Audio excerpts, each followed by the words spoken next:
Hi, welcome to Life and Faith from the Centre for Public Christianity. I'm Justine. I'm Simon Smart.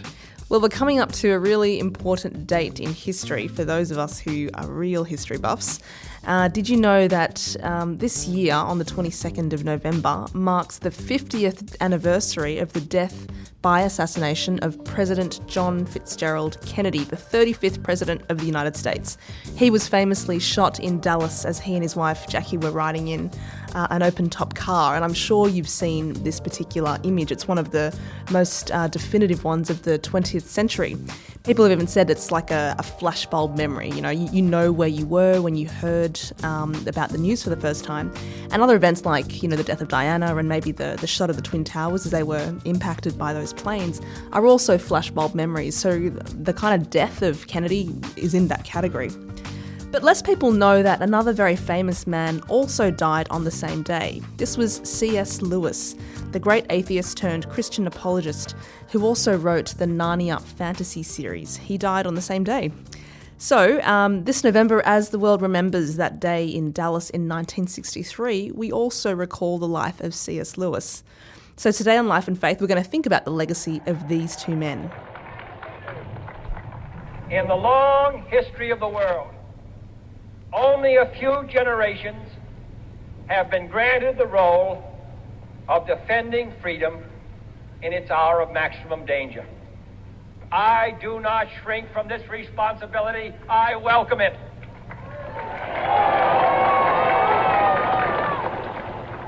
I do not believe that any of us would exchange places with any other people or any other generation. The energy, the faith, the devotion which we bring to this endeavor will light our country and all who serve it. And the glow from that fire can truly light the world. And so, my fellow Americans, ask not what your country can do for you, ask what you can do for your country.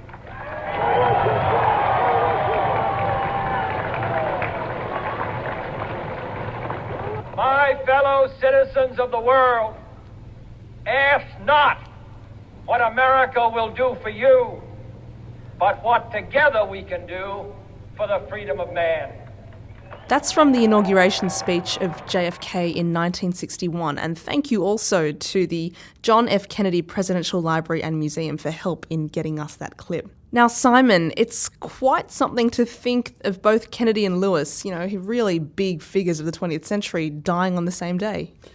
It's a really funny, strange coincidence, isn't it? I've worked out that it was probably about an hour before Kennedy was shot that Lewis slumped to the floor of his bedroom and died. So yeah, losing those two great figures on the one day is an interesting aspect to this story. Of course, there was so much media attention on Kennedy's death, as you'd understand, and even though C.S. Lewis was quite a famous man himself, even many of his friends didn't hear about his death and therefore didn't make it in time for the funeral because all the media attention, the newspapers were flooded with this stuff on Kennedy's death. It's pretty incredible. How about we think about the legacy of each of those men? We'll start with Kennedy. How's he remembered? I think he seems a bit like Obama, I guess, does today, if he's like a young, funky president, basically. Yeah, Kennedy was the youngest president elected up to that point, and he had that real charm, that real Hollywood kind of vibe about him and his wife Jackie. They were sort of like the great love story, if you like, in people's minds at least. And this image of them has been frozen in time, so they have this sort of eternal youth and idealism attached to them. Kennedy was known for his soaring rhetoric, great speeches, the hope of a new generation. They're fighting communism. It's kind of the free world, and he sort of stood for a lot of the things that were good about that. There's things like the Peace Corps, which was a really idealistic vision of sending out young Americans into third world countries to work, and that still goes on today. He was thought of as a statesman, averting disaster in the Cuban Missile Crisis when he really had to stare down the Soviets right at the point where it looked like things could go terribly wrong. He was the one who announced the audacious plan to get people to the moon, get a man to the moon. There's those sorts of things. He was known for those who loved him anyway, as someone of compassion, interest in poverty relief and issues of civil rights and that sort of thing. There's a kind of a myth that's developed around him as this great hope for the nation. We've actually got a clip of President Kennedy's address to the nation in the wake of attempts to desegregate the University of Alabama on the campus. And so he's responding to threats of violence and unrest, and that informs the background of this speech. This nation was founded by men of many nations and backgrounds. It was founded on the principle that all men are created equal, and that the rights of every man are diminished when the rights of one man are threatened. Today we are committed to a worldwide struggle to promote and protect the rights of all who wish to be free. And when Americans are sent to Vietnam or West Berlin, we do not ask for whites only. It ought to be possible, therefore, for American students of any color to attend any public institution they select without having to be backed up by troops. Now, this period of Kennedy's reign, Simon, it came to be known as America's Camelot, right? Like the beloved king and his family, and represented a real golden age, I suppose, in American history. But it didn't really last, did it? You've told me that as the years have gone by, there's been story after story that's sort of exposing the lie behind, the myth. This story still inspires people. Some of what Kennedy stood for remains as a source of pride for Americans and that sense of sadness that it didn't continue. But I guess there's been massive interest in his story, and as people have dug into it, it's been revealed in many ways, at least, to be aspects of his life to have been a bit of a fairy tale without much substance. Christopher Hitchens, who's not known to hold back in his criticism of people, says that the whole Kennedy myth was built on sex, showbiz, money and bravado. He was presented as the great, vibrant, energetic young president, but we now know that he was terribly unwell. He was racked with all sorts of physical problems, awful back pain, which was crippling, and he had to take a lot of drugs to deal with that. He had Addison's disease, which is a degenerative, progressive degenerative disease of the adrenal glands, and it's fatal. He had all sorts of stomach problems, and he was propped up by a cocktail of drugs, and sometimes in these really key moments, like the Cuban Missile Crisis, like his terrible meeting with Khrushchev in Vienna, he was sort of supported by a pharmaceutical cocktail, and really it seems to kind of count against that image of him being so vibrant. But when it comes to the kind of marriage, I guess, the great love story of him and Jackie, that's when things are really shown to be not as they appeared. This great glamour couple that you see sort of frozen in time in these great Time Life photographs. Really, it was a pretty sad relationship.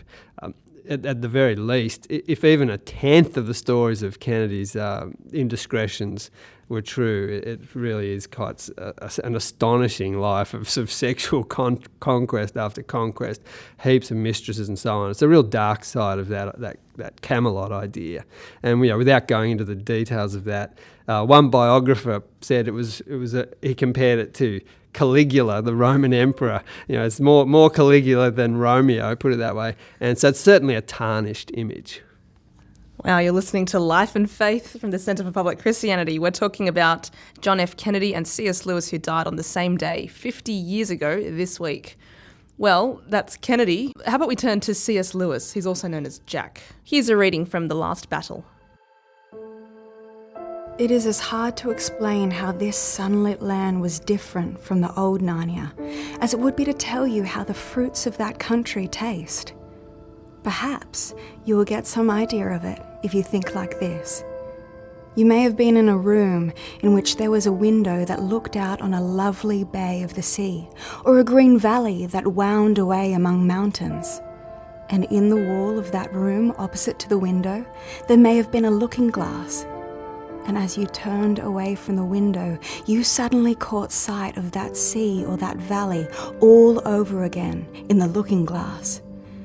And the sea in the mirror, or the valley in the mirror, were in one sense just the same as the real ones. Yet at the same time, they were somehow different, deeper, more wonderful, more like places in a story you have never heard but very much want to know. The difference between the old Narnia and the new Narnia was like that. The new one was a deeper country. Every rock and flower and blade of grass looked as if it meant more. I can't describe it any better than that. If ever you get there, you will know what I mean. Well, that was C.S. Lewis's The Last Battle, read by Grace Now. Now, Simon, he was a convert to Christianity, wasn't he, after being an atheist? Yeah, he was. Famously was an atheist for a long time, but then during his time at Oxford with friends like Tolkien, who wrote Lord of the Rings, famous for that, and a bunch of others, he very, very slowly and somewhat reluctantly was converted from atheism to theism and then finally to Christianity. And then he became this great apologist for Christianity. And he was also responsible for a whole lot of fantasies as well. He's, as you mentioned earlier, the writer of the Narnia series that for over 50 years now have been loved all over the world by kids and adults. Yeah, so we're talking books like The Lion, the Witch and the Wardrobe, Prince Caspian, The Voyage of the Dawn Treader, and all of these have been, or most of them, actually those ones have been made into really popular movies in recent times. So these stories, they still resonate today, they still have an audience. But, you know, could you say that they're also fantasies, so not that different in some ways from the Kennedy Camelot kind of fantasy? Yeah, well, some will say so, but it's well known that C.S. Lewis was this great defender of Christian faith, having become a believer. He wrote the Narnia series as a kind of imaginative recreation of the Christian story. He wanted it just to be a good story, and I think he succeeded in that. But certainly this was meant to reflect something of his experience of the Christian faith. So these were, he described it like this. He said, I wanted to get past the kind of stained glass Sunday school feeling about what Christianity is about and give it real potency for the kids and adults who read it. It was the unicorn who summed up what everyone was feeling. He stamped his right forehoof on the ground and neighed and then cried, I have come home at last. This is my real country. I belong here. This is the land I have been looking for all my life, though I never knew it till now. The reason why we loved the old Narnia is that it sometimes looked a little like this. Come further up. Come further in. There's also this idea in Lewis that, his fantasy stories weren't actually told to deceive in that sense of a myth that is designed to pull the wool over your eyes, but they actually were to represent what was really real in a way, and in a way that was actually revealing the way that the world was. It's true that Lewis said he was not just using imagination for invention, but in creating these worlds, he was writing about what he described as the divine, magical, terrifying and ecstatic reality of the world we actually live in. He said he wanted kids to be confronted with the fact that they do live in a world of death and violence and wounds and adventure and good and evil and heroism, or at least the opportunity for that. And so he was also talking about what he described as the reality behind the reality. He said it was an even more substantial reality of God being there and being found in the figure of Jesus, represented here as Aslan. This is about what he said was the really real, fantasy stories to illustrate reality. And in his mind, this was a profound, frightening, but really wonderfully exciting reality. He shook his mane and sprang forward into a great gallop, a unicorn's gallop which, in our world, would have carried him out of sight in a few moments. But now a most strange thing happened. Everyone else began to run, and they found, to their astonishment, that they could keep up with him. Not only the dogs and the humans, but even fat little Puzzle and short-legged Poggin the dwarf. The air flew in their faces as if they were driving fast in a car without a windscreen.